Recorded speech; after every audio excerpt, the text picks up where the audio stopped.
everybody is like, hey DG, you gotta watch this, you gotta react to this, blah blah blah blah blah.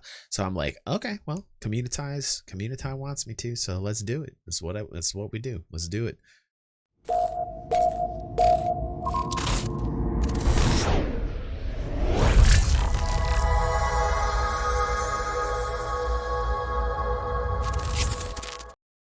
Okay, there is a video out there called Star Citizen, the best game ever, by TechLinked, who has 1.5 million subscribers. I'm not quite sure who this dude is, but I know who Linus is. I know that Linus is playing with this dude, and also with somebody we know very well, Morphologist. And let us see what is going on here in this video. Slice, pull up, dude.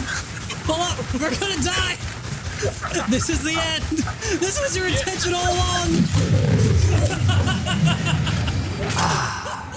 Star Citizen, the massively multiplayer space sim game from industry legend Chris Roberts that launched as a crowdfunding campaign way back in 2012. Nearly 9 years. Dude, first off, let me just say, hold on a second. Chris Roberts that launched as a crowd.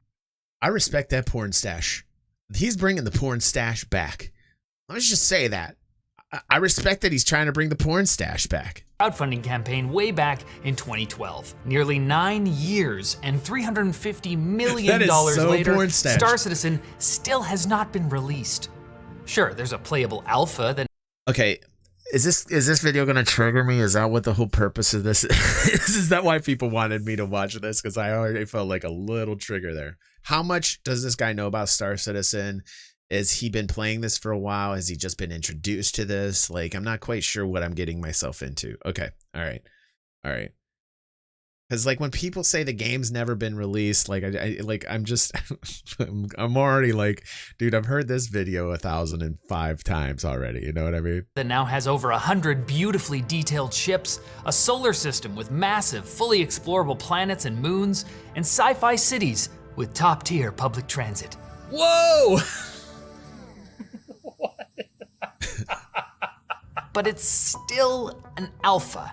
Largely unpolished, where you're just as likely to successfully land on a planet as you are to clip right through it. And predicting when or if the full game will ever launch is impossible, because Cloud Imperium Games, the company developing Star Citizen, seems to have announced and missed more release dates than TechLinked has had cringy intros, which is not much of an accomplishment because all of our intros are good. They're all pretty good.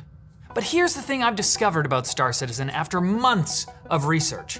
The question of when the game will release might be the least interesting one you could ask.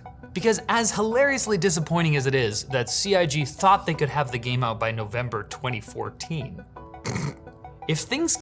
That's because it really didn't promise to be much more than like flight sim combat back in the day. They didn't, like, everything got added to with stretch goals, you know? Keep on rolling like they have been recently, when Star Citizen actually does come out, it might be the best game ever.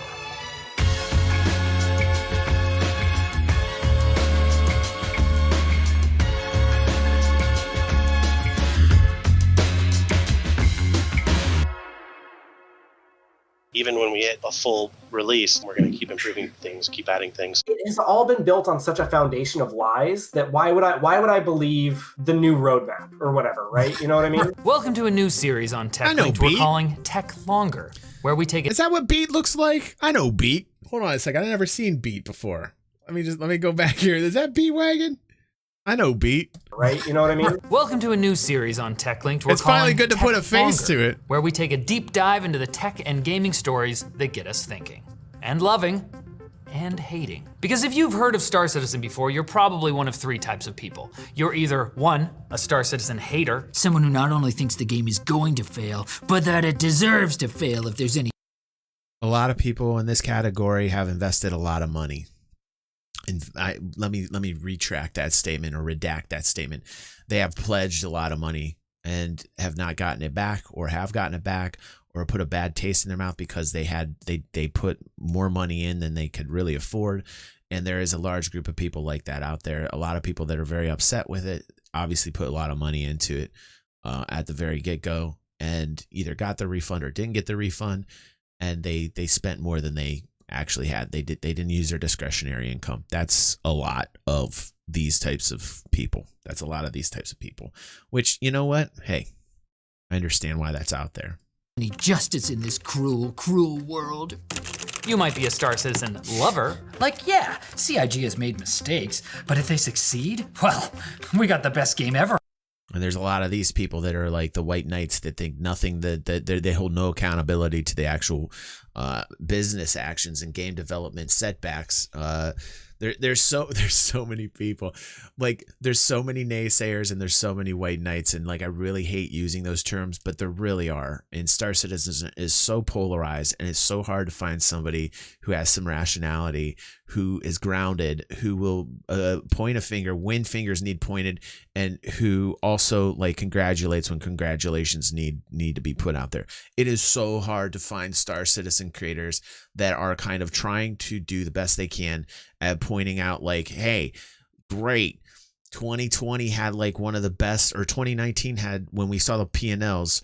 I'll use my own example, for instance, when we looked at the P&L from Cloud Imperium, and everybody was like, whoa, these are the most revenues that we've ever seen, but everybody neglected the fact that they were the most expenses as well.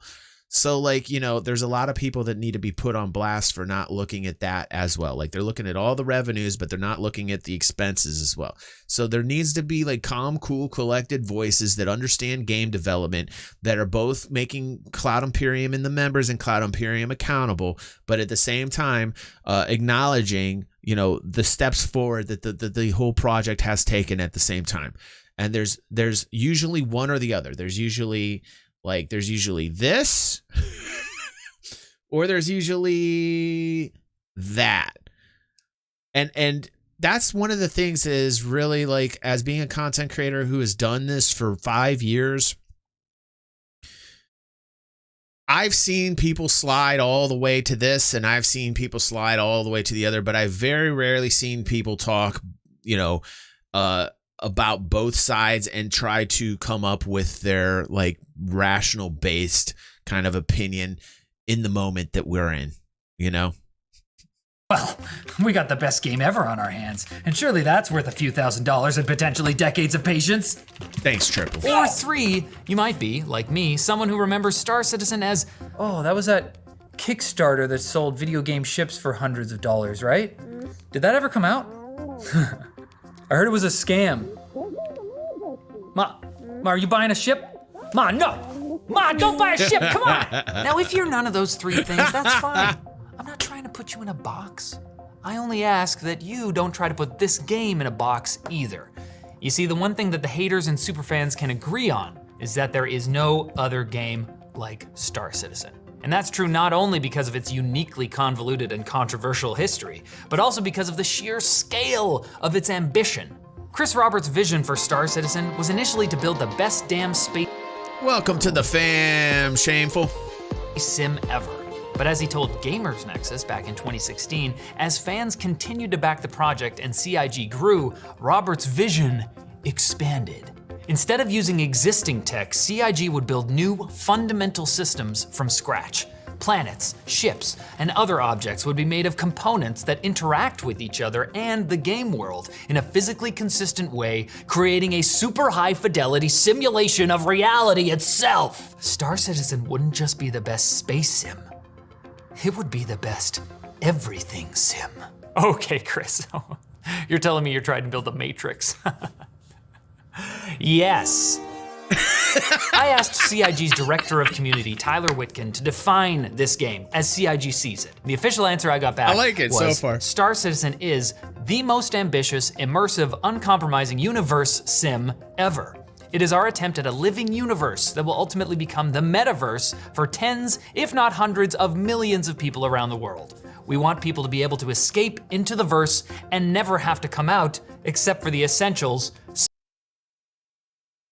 Server stability. We talk about it all the time. Stability. There are some roadblocks in the way of making this happen, but I do believe they're going to keep at it. They're going to keep at it. We're talking about server meshing. We're talking about iCache. We're talking about all these issues that give us the stability that isn't currently there that we want. Right, Smiley Starlight, face good point. emoji. Okay, so 2 things. People are going to find a way to go to the bathroom without leaving their gaming chair, and I'm not sure that's healthy. 2, a universe simulator certainly does sound ambitious. It also sounds awesome. At this point, I had no choice. To even attempt to grasp the scale of this project, I had to dive headfirst into the waters of the buggy alpha and experience it for myself. I had to get my star citizenship, or at least a travel visa. CIG regularly holds what they call free fly events, where star foreigners get to try out a few ships in the game world, which is known as the persistent universe. So I made an account, installed the game, created my character, and entered In the hair. Can we please? Over the course of the next hour. Please, can we please update the hair, man? Like, please, what is up with this hair? Can we please update the hair? Is it that hard? Can we update the hair? Can there be a hair update? That's all I want. Can 3.15 just be hair? Like, right. Like the here's the latest news. We pushed everything back in 3.15. We pushed it back.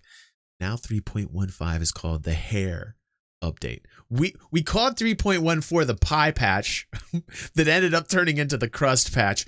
The things that got pushed from pie patch into 3.15 and beyond, can we now take the 3.15 things, push them back, and call 3.15 the hair patch? And can we just update the hair? Can we do some facial hair? Let's get crazy. Let's go facial hair, new hair, facial hair, chest hair. Let's go crazy. Pubis hair. I'm down for that. Let's make it all hair update. Hair on the ass. Somebody wants a hairy ass. Can we just make 3.15 the entire hair patch? I'm like, please update the hair. Can we can we please, after all these years, can we just update the hair? Does that sound silly to you that I want that? Does it sound silly to everybody that I want to worry about the cosmetics? Like I'm making a plea to Cloud Imperium right now. Please make 3.15. You know how many angry people there would be if they literally pushed everything back to 3.15 and only gave us hair? That'd be the best troll ever. Can you please troll everyone, Cloud Imperium, and just make 3.15 the hair patch? The hair patch. The hair patch? I left my character's apartment, found a train to the spaceport, found out the spaceport hadn't rendered in properly, restarted the game, made it to the spaceport, passed through a security checkpoint that will in the future send you to prison for carrying contraband, spawned my fighter, almost crashed into some buildings, then left the planet's atmosphere, shot down some pirates attacking a space yacht, boarded the space yacht, and got one-shotted by an NPC.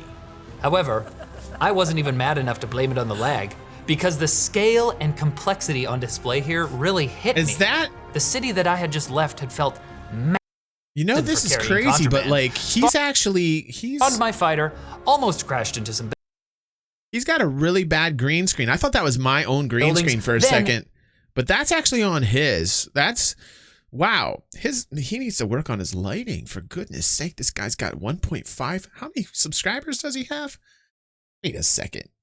This guy's got 1.5 million subscribers and his green screen is not functioning correctly. Holy shit, Pepe, look at this shit, dude. Pepe, you're doing great, bro. You're doing great. It's okay. It's okay, Pepe. You're doing great, bro. You're doing great. Left the planet's atmosphere, shot down some pirates attacking a space yacht, boarded the space yacht, and got one-shotted by an NPC.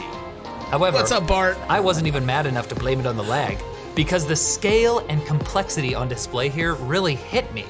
The city that I had just left had felt massive, but it was there has to be a modicum of professionalism, though, no? I mean, I get it, Shady. I get it, Snow Fox. I get it, you guys. I get it, but doesn't there have to be at 1.5 million subscribers? Doesn't there have to be a modicum of professionalism? Doesn't there have to be? I mean, obviously, they're not hurting for money. Like, come on, Linus. I mean, come on. I mean, I applaud the porn mustache. But I will not applaud that green screen failure right there. Not at that level of professionalism. Not for a tech channel. Not for a tech channel as well. Pepe, you keep doing you, bud. You're doing good. Only one tiny section of an entire planet about half the size of Earth's real-life moon. And I hadn't even jumped to one of the 3 other planets in the Alpha, or their multiple moons, and dozens of space stations throughout the system, all fully explorable on foot. But wait a second. Yeah, but isn't he an employee of Linus? I know who Linus is. Who do you think I am? Are these new people here questioning the fact that I don't know? I know who Linus is. I don't know who this guy is, but I know who Linus is, for goodness sake. But isn't he employed by Linus? Isn't he an employee of Linus? Get out of here, guys. What's going on here? You think I'm not being professional right now? My goodness. Can somebody teach these two? Can somebody teach these two? Warped. You should know better. You've been around how long? I get that Shady doesn't know. I get that Shady Phasey doesn't know. But Warped Space Game, come on now. Who are you talking to right now? I don't know who this guy is from my right to left foot. I mean, I know that I have a right and left foot, but I'm just saying I don't know who this guy is. I know who Linus is, and I'm saying feet? I don't know what feet are. Second. There's another space game with massive scale and realistic immersive gameplay. Not erectile dysfunction. Elite Dangerous, made by Frontier. It's like the dark mirror image of Star Citizen. It also had a Kickstarter campaign in 2012 with a full release. And since we're here and talking about it, let's just go back to the original data set here by Obsidian Ant. How do you play Elite Dangerous? 83% of people say they play on their own. Only 17% of people are like other people in the game. Is that a problem? I say fuck yes. Now back to our video. In 2014, the same year Star Citizen was supposed to launch. Oh, and it also contains a 1-to-1 scale simulation of the entire Milky Way galaxy based on real scientific principles and data. That's 400 billion star systems! Star Citizen has over 120 planned star systems, but the Alpha currently has 1. And in that 1-star system, you can actually find more players than you can in the entirety of all Elite Dangerous. If you like exploring the vastness of space and enjoy nothing but looking at things and exploring things by yourself, then Elite Dangerous is the game for you. Frontier accomplished this by... Have fun in all billion systems alone. Because that's how people love to play Elite Dangerous. Alone. If you like people, you like playing with other gamers, then you have one system with quite a few people in it. If you like Elite Dangerous, you probably like just all the elite and none of the danger. In fact, the game should now be called Elite. By using the opposite strategy as CIG, release a playable, somewhat polished space flight sim with pretty basic procedurally generated planets, and then add planetary landings, rovers, and more complex gameplay. Frontier's latest expansion, Odyssey, finally lets players head out on foot outside of a ship. Which I've been hearing is actually pretty cool. You know, being able to walk around is great. You can do that now. That's wonderful. These new conflict zones with the AI. Erad's saying the AI is great. Obsidian Ant, not so much. Or rover. But wait a second. That erases one of the main advantages that Star Citizen had over Elite Dangerous. Sort of. Remember, CIG isn't trying to create a fun space sim. They're building the Matrix. Ships in Star Citizen are built from the ground up with functional interiors, complete with ship component access panels, cargo bays, airlocks, elevators, turret gunner seats, and control stations. If your ship has the space, you can personally place cargo, weapons, land vehicles, even other spaceships inside it, and have a judo fight in the med bay about who gets to keep it all. Sure, Elite Dangerous may be a fully released game, but even in Odyssey, there aren't true ship interiors at all. To board your ship, you walk onto a blue marker, pass out, and wake up in the pilot seat. What? That's lame. Yeah, I know! Now, according to CIG, the reason all of that stuff is possible in Star Citizen, and a big reason development is taking so long, is because of all the proprietary technology they've built from scratch. The game's built on a version of CryEngine, but it's been modified so heavily if it was a person it would be Nebula from the Marvel movies. Yeah, they call it Star Engine. It's like CryEngine and Lumberyard had a baby. And you know, the interesting thing is a lot of people saw me watch the Unreal 5 engine release and they were saying, oh, geez, DG, like, is it too late? Don't you think they should switch to Unreal 5? And like, honestly, at this point, you don't want to do that. You can't do that in game development. I couldn't imagine. If Cloud Imperium did that, that would be a huge mistake in my eyes. I mean, like, they'd have to rewrite just about everything using a new engine. It would be ridiculous. So for people that were asking me about that in the Unreal Engine 5 video where I was watching with everyone here on stream, just realize that it's too late. The die has been cast. And like, honestly, like the Star Engine with the Lumberyard, CryEngine amalgam that is Star Engine, it's fine. It's fine. It's fine.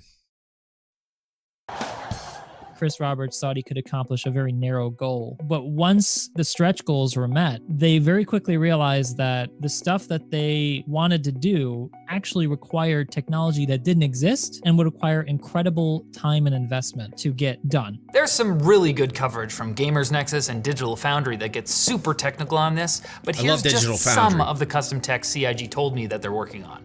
Moving from a 32-bit to 64-bit coordinate system to allow solar system level scale combined with micro details at ground level.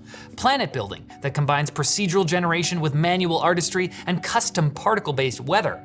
Dynamic persistence, so any changes to the world will persist between games.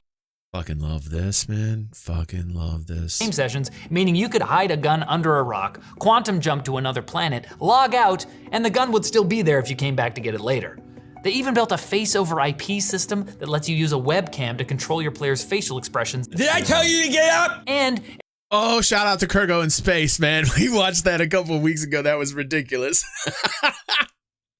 an entirely new first-person shooter system, which was definitely necessary even though CryEngine was built specifically for FPS games. You need that. And that's like maybe a quarter of the custom features that CIG even told me about. The way they tell it, all of this work is necessary to create the ultimate, best damn space metaverse thing ever. But why are they even trying to do that? And more importantly, why are they doing it this way, selling $1,000 virtual ships to fly in an alpha that will crash? Because they're making money hand over fist doing it that way, for fuck's sake, man. Don't broke what's not fixed. Or don't wait, how's that go? Shame on me, shame on you. I feel like Bush right there. Don't fix what's not broken. You understand? Like, they're bringing in so much revenue right now, over 300 million. It's not broke. The model works, man. Keep it. These people, Cloud Imperium, are making so much money this way. And if people want to spend, yeah, please clip that. Like, what did I say initially? Don't fix what's not broke.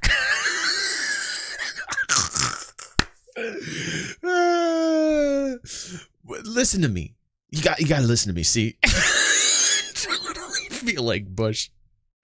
Could you imagine having this, like Chris just having this idea in his head and this coming to fruition, this reality that we're in, and it makes 300 million. Like, a lot of people like throw a lot of shade towards Chris, but here's the one thing he's really good at: marketing.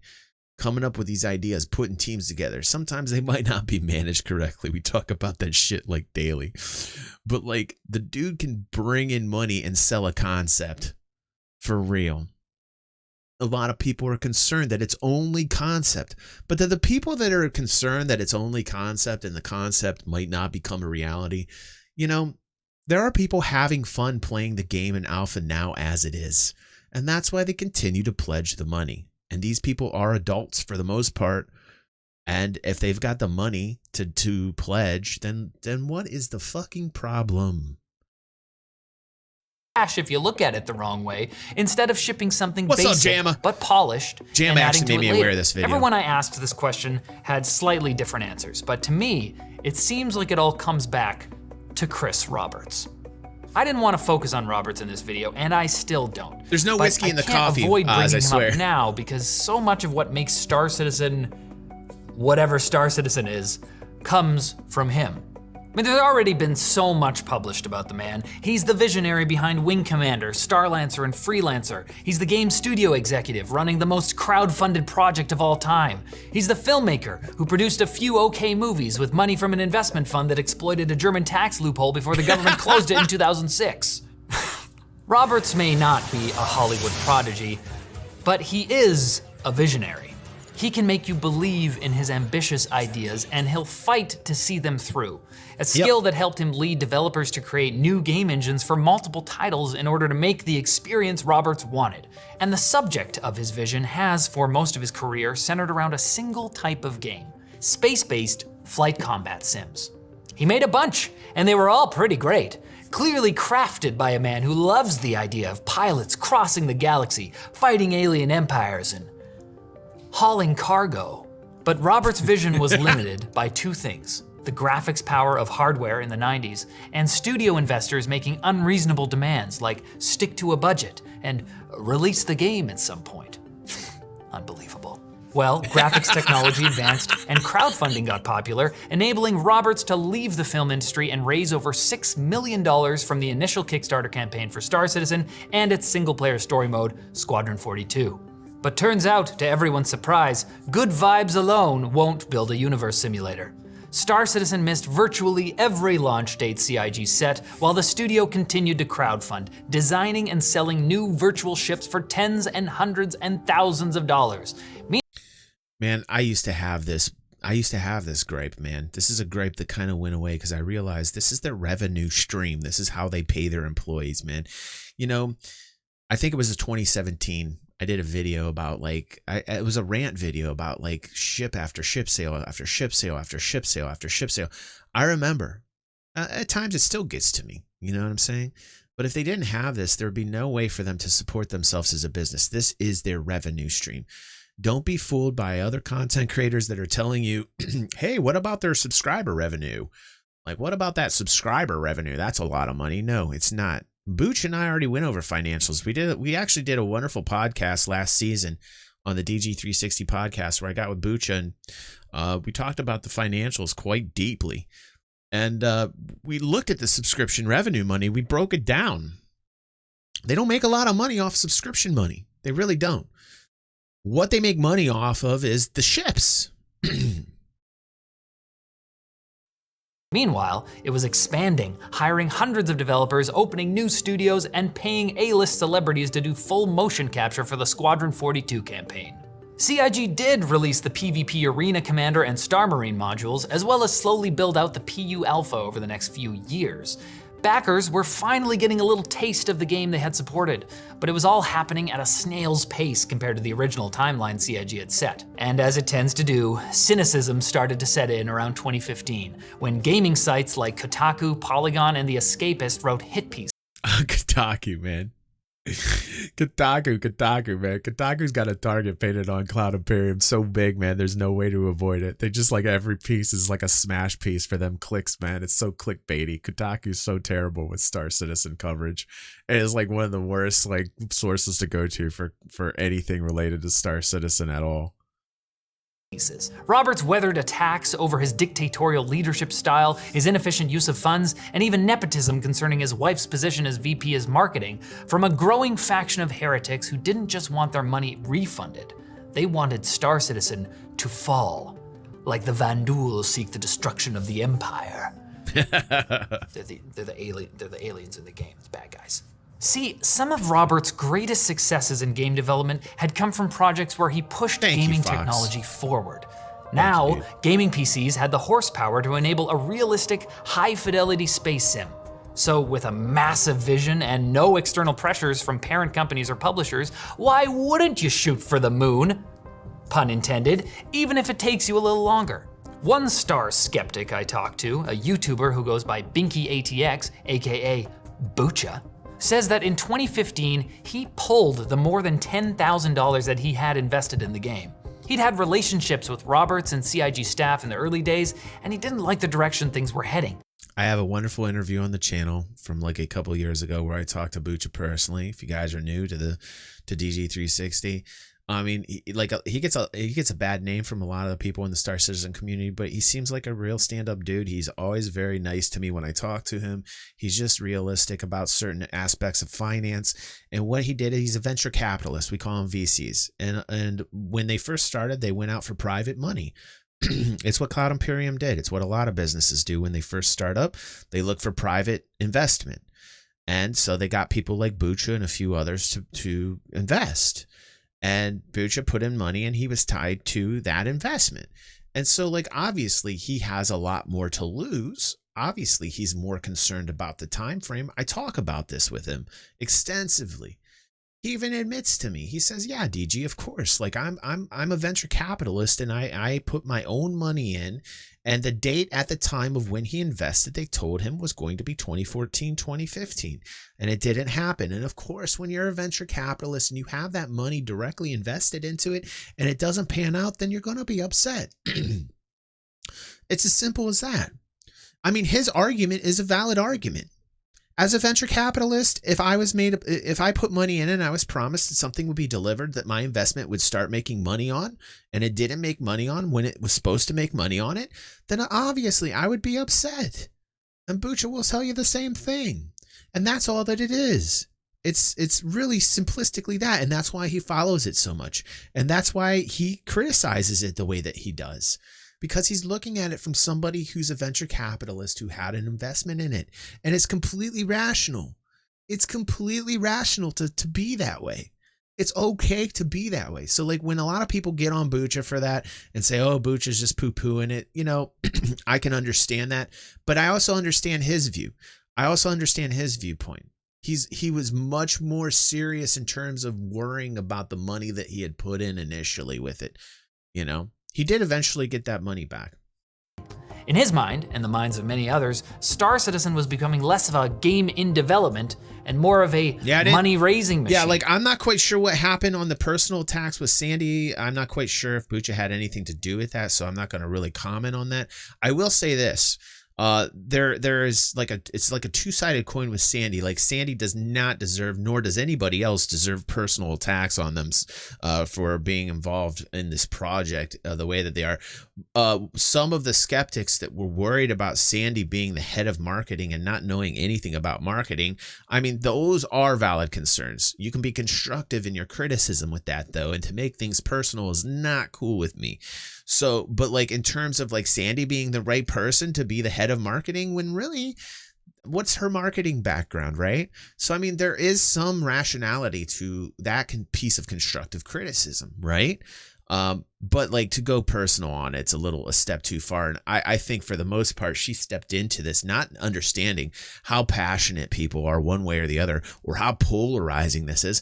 And I'm sure it got to them. I'm sure there were plenty of fights at the Roberts household between Chris and Sandy about Star Citizen. I can guarantee you that that this is huge amount of friction for their marriage.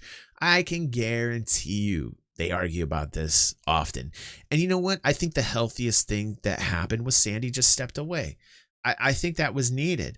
You know, in my opinion, I think that's a great thing to do, because like if it gets to the point where you're taking personal attacks, no one should sit there and take fucking shit when they're trying to be somebody that can help out, whether it's nepotism or not, you know, whether he just got her for the job because that's his wife and he wanted her to be part of the project or not. You know, that the thing is there's validity in the constructive criticism of Sandy being the head of marketing, but there is no reason to make shit personal, like none. Perpetuated by faith in Chris Roberts and a fan base that didn't want to give up on something into which they had already poured so much time and money. Sunk cost fallacy? More like sunk cost galaxy. That's the title of the YouTube series Bucha made about Star Which is Citizen. very I good. used it here for a cheap laugh, I'm sorry. Now, to their credit, CIG has released company financials, which show that in 2017, annual income dropped for the first time. But in 2018, the launch of Alpha version 3.0 brought a ton of new features. No, wait, he doesn't mean income. He means revenue. By the way, there never has been any income. Income means that you've got a profit. Like this is one thing that I get on with the financials a lot with Cloud Imperium, and people need to watch my financial videos if you're interested in this aspect of the development. It has to do with recording a profit. I would like them to record a profit. Like, I understand tech companies do this shit all the time. But even in a they had a couple years where they did, but it was at the very beginning. But I would like to see like the P&L actually be a P and not an L. That's my own personal preference as a trader, somebody who's interested in finance, as somebody who actually follows it, into the stock market, into securities, into crypto. I mean, like, one thing you look at if you're in an investment is you want to make sure that there's more P's than there are L's. Company financials, which show that in 2017, and then you get into this conversation, which is always a fun conversation. Like Oz says, there's no profits and losses until you sell something. And like, here is the real talk, right? We can call these pledges, right? We can call these ships pledges, but in actuality, if they're recording these pledges as revenue, they're sales. Otherwise, it wouldn't be in the revenue column. Again, that's just finance talk. That's like this is why I always go to the numbers. This is why I always go to the numbers, because the numbers speak volumes on the health of Cloud Imperium. And like we looked at 2019 right over here, when they just recorded the profit and loss for 2019 in the year 2020, we looked at 2019 and we saw record-breaking revenues, but we also saw record-breaking losses or expenses, actually. So like their expenses are generally always more than their revenue, which is not necessarily a good thing, but they're building it up. So an argument that it would be like against me would say, hey, well, DG, their expenses are higher because they're building the company up. And that's great. But also, like, you have to look at like where they're spending the money. Like, is it important what they're spending in? Like, why are the expenses so high? Do they need XYZ? Do they need this much extra expense? Do they need the new place in Germany that they got? I mean, these are things that we talk about a lot on the channel. 2017, annual income dropped for the first time, but in 2018, the launch of Alpha version 3.0 brought a ton of new features and secured more backer support. CIG also sold a 10% stake in the company to billionaire Clive Calder for $46 million, keeping the development car running. And despite the scathing assaults on Star Citizen over the past few years, a sizable portion of the fandom held on and actually grew. That is one of the most confusing aspects about this whole thing, especially to me, someone who doesn't play MMOs and has never backed a crowdfunding project in my life. CIG missed deadline after deadline, but even among those critical of the game, I detected, at times, a faint sense of hope that despite its drawn-out, overcomplicated development, Star Citizen will be released. Star Citizen is exceedingly unique. It was built to be unique. We have never seen anything like this before. Perhaps describing the inhabitants of Star Citizen's world as either lovers or haters is too simplistic. If my Twitter poll is any indication, there may and this is something that I need to talk about here, is that when we see Bucha in a helmet, one of the reasons why he's in the helmet is he wants to remain anonymous, which is perhaps describe really, if you really think behind the logic of that, that's kind of a scary thing, because he's worried that like somebody's going to go postal on him for his opinions, man. This is how polarizing Star Citizen is. Like, really think about that, man. Like, he's like, oh shit, like I might have contrary opinion and people might not like what I have to say. And like he feels like he has to wear a helmet and remain anonymous, man. I mean, that's how polarizing this is, man. Like, this is how big of a project this is. This is how passionate. I mean, this is there for a project like this with over $300 million by just the backers only, like crazy, man. Describing the inhabitants of Star Citizen's world as either lovers or haters is too simplistic. Right. If my Twitter poll is any indication, there may be a good amount of people who either think that CIG sucks, but the game is good, or that CIG is okay. Am I not hip to like these personal attacks you're saying, Erad? I guess I'm not aware of like what he said or what he did, according to like what you're saying, but I guess I don't know what's going on there. Apologies. I'm not quite sure what that's about. But the game sucks. Though some people also apparently thought the game is great, and at times CIG can be bad at times. It wasn't a very good poll. But for some, the whole thing isn't that complicated. many have held on to their hope since day one that this game would be the best thing to happen since the discovery of fire. Which is kind of wild because fire was pretty sick. I think this could be the greatest video game ever made. Not necessarily the most fun, but in terms of greatness, like how expansive it is, how many systems there are, how deep it goes, how rich it is, all that kind of stuff, it might just, by incredible amounts, trump everything that came before it. To understand this hopeful perspective, I talked to Morphologus, a YouTuber who covers Star Citizen and some other space sim games. Play with friends, because there's so many, it's kind of a sandbox in some ways where you can create so many scenarios independently that CIG just isn't giving you yet. It can make it really, really fun. Like any MMO, the true value of Star Citizen is in its community. I'd seen videos of players manning turrets with their friends to Here's the reason why it's growing. The community, and it's fun. There's a simple thing in gaming. There's one simple ingredient, really. There's really just one main simple ingredient in a game and why people game and play it over and over. It's called fun. What's up, Ev? Welcome to the fam, man. Well, right. Like, it's really about the fun, you know? Imagine that. You don't need morphologists to break it down for you scientifically or technically. I can just tell you in one word. Fun. defend their larger ship against multiple fighters. I'd seen the Daymar Rally, an entirely player-driven, multi-stage, day-long race over a planetoid where drivers have to navigate desert terrain while avoiding ambush by rogue ships. And I'd watched Bed Banana's amazing video where he hatches a daring prison escape by hijacking a rover and being dramatically saved by his friend under heavy fire. Thank you, Oz. I needed the group experience. So Luke, Linus, and I hopped aboard Morph's multi-crew ship and prepared to have our eyes opened. I have a cyclone and I an am Ursa. glitched in a chair. Oh my god, I am glitched into the ship right now. We're about to die. Yeah. Why? Because I got caught in the doors. Oh my god, I'm glitched in this chair again. How do I go faster? Can't kill him. My eyes were opened, all right, to the fact that this game truly is an alpha.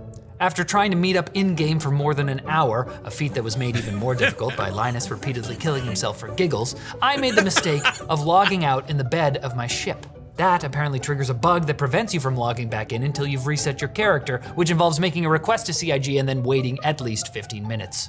2 hours into the stream, I was able to join the squad. Let's go do some Star Wars, baby! Linus, are you set in your ICU? Now I gotta fly this puppy. Here I go! No, don't jump off! Backspace or killing. Oh, I think someone else hit the button and is messing. Are you messing with the buttons, Linus? Linus, we gotta let Riley record something more than running around a space station. Wait. We need to get to the ship. Wow, that's way too much work. And you kill yourself. I just had a t-shirt. You happy? I'm having so much fun. Have fun ramming your $310 space. He goes again.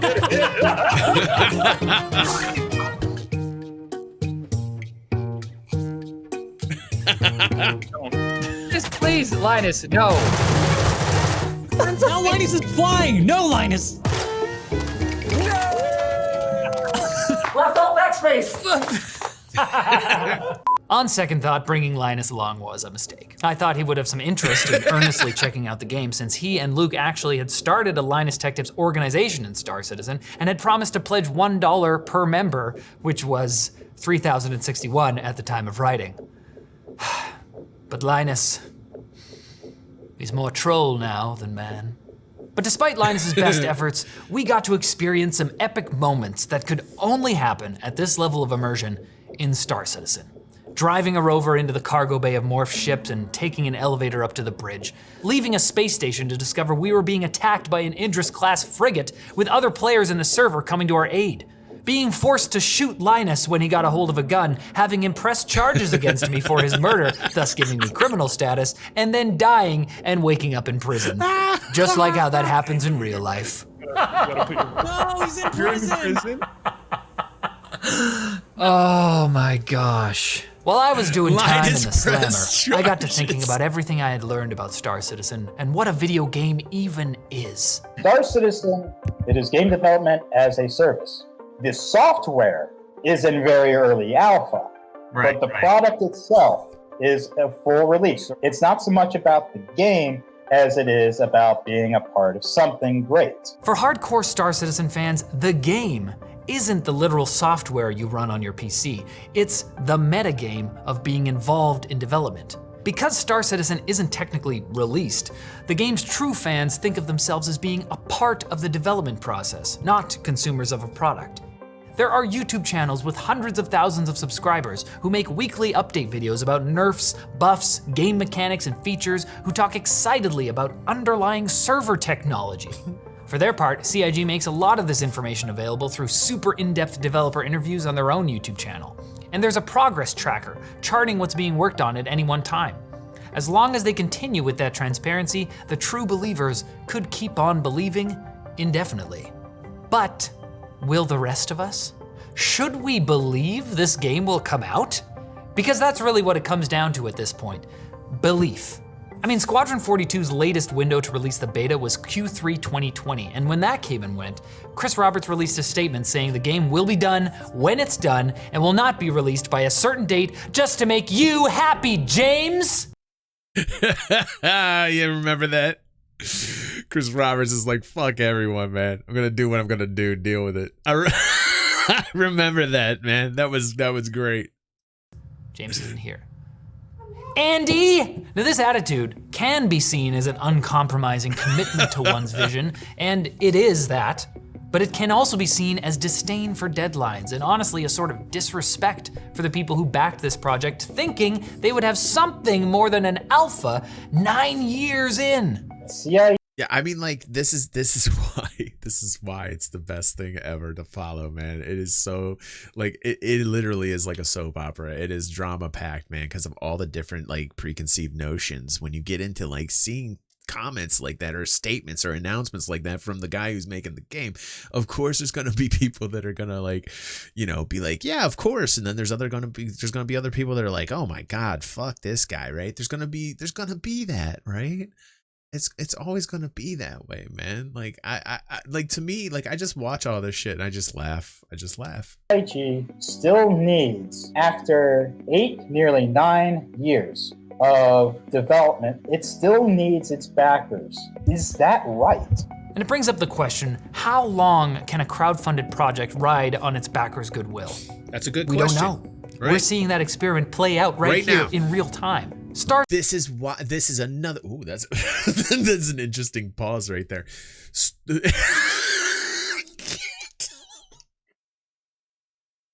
I can't make my comment until I get another frame. Hold on, say. Hold on. Okay, much better. This is one of the reasons I really love following the project too, man. This has never been done. Whether it succeeds or it fails, man, this has been a hell of a ride, man. This has been a hell of a ride. Is still raising funds. 2020 was their highest funded year, somehow. In early 2021, they passed $350 million in funding. Now, a cynical person would see that and say, look, they just want the money. But a hopeful person sees that as dedicated fans with a lot of expendable income, continuing to support a project that they really believe in. And the thing is, no one can really say whether their faith is misplaced. CIG has developed some groundbreaking technology, so who's to say that they couldn't continue doing that?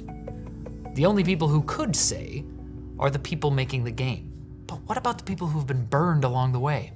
Their current monetization is incredibly predatory. And that to me immediately sets off alarm bells. When you can buy $25,000 packages that you can only see if you've already spent $1,000, that to me immediately screams, these people are not on the level. Some people call Star Citizen a scam, and I don't think that's accurate. Even Bucha said it's not a scam. But the fact is, people have been scammed by it. The way that Star Citizen was originally presented was not as a perpetual alpha project with a far-off release date more than a decade away. If there's one thing that I do blame Roberts and CIG for, it's giving the impression in the past that the full game was going to be released in the next couple years. It's always the next couple years. Although now people are talking about 5 to 10 years. What's going on? I mean, hey, I get it. I started working on this video at the start of February. The way that Star Citizen is presented now makes it pretty clear that it's a game in active development, and there is a 30-day refund window, so I don't think many people who choose to buy a game package today are being misled into thinking they'll definitely get to be Mark Hamill's wingman next year. By Christmas, Mark Hamill, he'll be your friend, he'll be your buddy. Yeah, dude. You could be friends with you could fly with Mark Hamill, wow. Although, lest you do think that being attacked by frigates is a super common occurrence. The Idris that they spawned when you were on stream has no interior. Yeah, no, they spawned that in for you. When we were on the stream, the Idris. I see the Idris. And then there's the fact that this week, CIG released a video called What is Star Citizen? That definitely makes the game look more polished than it is. And hey, you know, that's exactly what I'm talking about, CIG. Stop that. Now, if you, the viewer, are thinking about buying into Star Citizen, first off, maybe just wait until the first free fly event because they have them pretty regularly. But if you know what you're getting into, and you know that it's quite possible this janky alpha experience. Why wouldn't you know? I mean, can we talk about that? Like, can we talk about, like,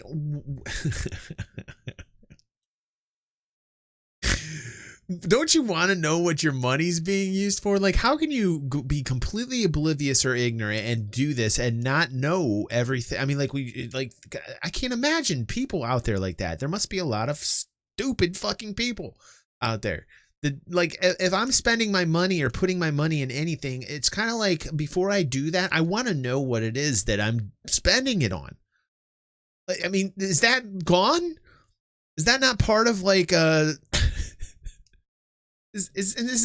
not a normal thing anymore? Are people just pitching around money, not caring? They don't know. Like, I mean, like, oh, I'm going to the grocery store and I'm buying myself some like, what? Some eggplant. And I hate eggplant, you know, but say I never had eggplant before, so I'm just going to buy it. I want to see what it tastes like. I might be disappointed in it, right?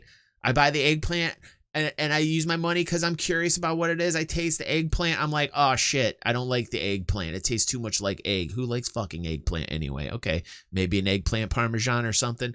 I'm getting off track. But what I'm trying to say is, like, when you're spending your money on something, there's a reason for it. There should be a reason for it. Like, you should know what you're getting yourself into. Bad analogy. Just a bad overall analogy. Might be all you ever get out of this project. $45 for a starter ship isn't a horrible price for a pretty cool early access game that could turn into something amazing, but could also not. At the end of the day, for a backer, every crowdfunding project is built on hope. If it wasn't, people would wait until the game is finished and released, and critics give it a score out of 10, and the customer decides to buy the game for a reasonable price. This is a new way of funding games. It is something that people obviously are hoping becomes successful, and that's why the sales are the way that they are. Because people are hopeful for it, and they're going to not. I don't get this whole thing, how people are coming into this and they're getting duped. Like, I don't even come close to understanding that narrative that's out there. Like, how do you get duped? You're going into this and you're going to pledge money, or you're going to spend money. How do you then get duped? I mean, Jesus Christ, do people not do the due diligence anymore to know what it is they're spending their money on? Star Citizen is not that. It might be the longest con in the history of the gaming industry. Or it might be. Like, would you just go off of like the polished videos? Like, say you never played Star Citizen before and you're looking at a package, which, by the way, is not really that expensive. For $45, you can get in and you can start playing the alpha, okay? So even for $45, if I'm spending $45, I still want to know what it is I'm spending $45 on. would you think that I would just go off of like the promotional videos that Star Citizen has, or that I would actually take some time to watch some other YouTube content where people are actually playing the game so that I know what it is that I'm spending my $45 on? Could you imagine people that don't take out the time to do that? I just don't understand how these people exist. There must be a lot of people out there like this. It's kind of like, it blows my mind. It blows my mind. The greatest game ever. And the greatest compact toolkits ever are made by iFixit. That's right, we have a sponsor for this video. Can you believe it? It's any fucking game that you do. It's just what a human, like, it's so basic. Like, it's the most basic thing to think about. Like, I don't get it. I don't get that whole narrative of like, oh man, I spent $45 and this is complete shit. I'm completely duped. Have you not watched the content out there before you spend your money? This is on any game, man. This is not just Star Citizen. This is everything you fucking spend your money on for any game that you're interested in. For Christ's sakes, you read about it, you figure it out, you watch content about it, and then if you're okay with it, you spend the money. Like, what kind of like crazy shit are we talking about here, man? Like, is this like a crazy concept? I don't understand this shit. Like, I don't get it. iFixit's toolkits are tiny, yet paradoxically have all the essential bits you need to fix your electronics. From mini kits with 16 bits to full repair toolkits to start your own repair business that delivers what your customers paid for in less than 9 years. Oh my God. Video to make. Whose idea was this? But it was super fun and I learned a lot. Oh, that was an overall good video. I liked it. I like that he worked on it since February. I like that he took his time. Actually like researching it. And I think overall fairly well done video. And it was cool to see Booch on there too. He's very vocal in our community. We got like a lot of great people in our community. Erad, everybody here that's on stream right now. I think for the most part, very open-minded, very rational people. So it was actually really cool, watching this and getting the kind of like the history rehash again. But you know what the thing is I've seen so many videos rehashing Star Citizen that at this point I think I'm getting very tired of it. I'm so like here's the thing, as good as this video was, I think I've seen 100 other videos like these, and I guess call me a veteran. At this point, like, I'm kind of just tired of seeing the rehashes over and over and over again. Like, I feel like Riley here not only presented a good history of what Star Citizen was. Not only did he bring the porn mustache, and he brought that back successfully. I think that, for somebody who's relatively new to the project coming in, he did a really good job of explaining like the goods and the bads of the project. But like personally me, I think I'm getting to the point where like I'm really just tired of seeing rehashed. I can tell you he did a really good job on this, but there's plenty of others who've also done very good job at the same thing. It's the same video over and over again by different people. And, frankly, at this point, I think I've outgrown it. I'm at the point where like, it's like, yeah, okay. It kind of like the same video done with different porn mustaches or not porn mustaches and different points of view with different people, but all kind of like coming to the same conclusion. And that conclusion is, hey, it's still going. It's still making money. People are still spending money.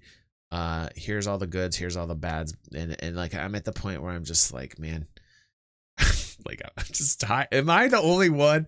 I feel, is this making sense to anybody? Is this resonating with anybody? Are a lot of you just at the point where you're kind of just tired of these? Am I the only one that feels this way? I'm not trying to be mean to this dude at all. Like, I really am not. Like, I think he did a really wonderful job, but like, I guess I'm just kind of tired. You know what? You know who I really feel bad for are the people that are watching my reaction to this video. because they're just getting like they're getting like residuals off of the original video that I'm kind of tired of. So they're actually watching a reaction of somebody who's tired of the video that he's watching. What does that say about the people that are watching my reaction? Well, I would say that they have very good taste. I think I added some flavorful commentary. Is it delicious? Did you like the commentary? Was it good? Was it good for you? Did it give you good vibe? I feel like I need Riley's porn mustache right now.